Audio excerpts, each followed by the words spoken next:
something terrible happened. There was a yeshiva bacher that got caught hanging out in a social group of not frum friends. Dan Hullo went crazy. They said, we can't have this boy in yeshiva. This is dangerous. And they decided to throw him out of yeshiva. But what could you do? He's hanging out with a group of not frum friends.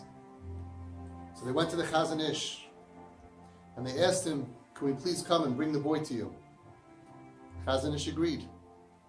And they were so happy. They're going to bring the boy to the CHAZON ISH and he's going to probably give him musar, show him that what he's doing is wrong, get him to quit and move on with his life and leave those bad friends behind.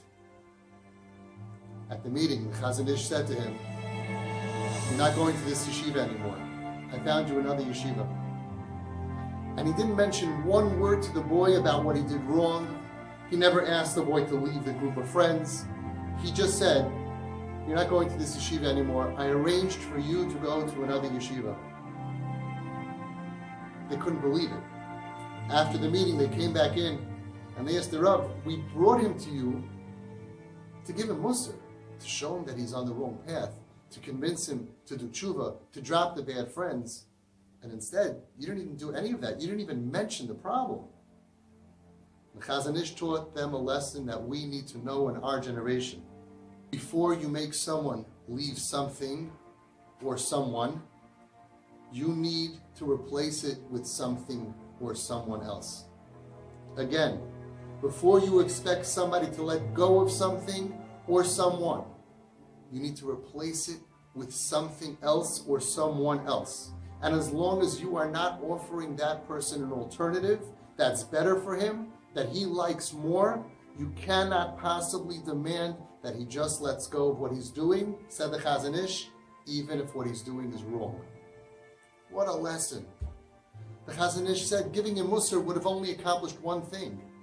He didn't feel connected to the yeshiva. He didn't feel connected to you. He just would have been lost.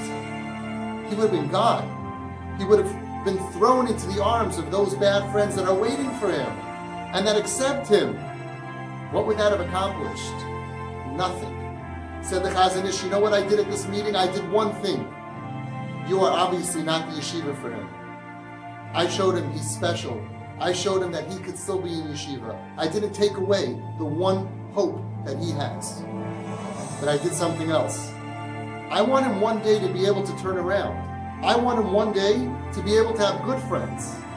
And that started here today in my office. Because instead of pushing him away, instead of showing him that I don't hold of him, all I wanted to do today was one thing. Be nice to him. That was my whole agenda.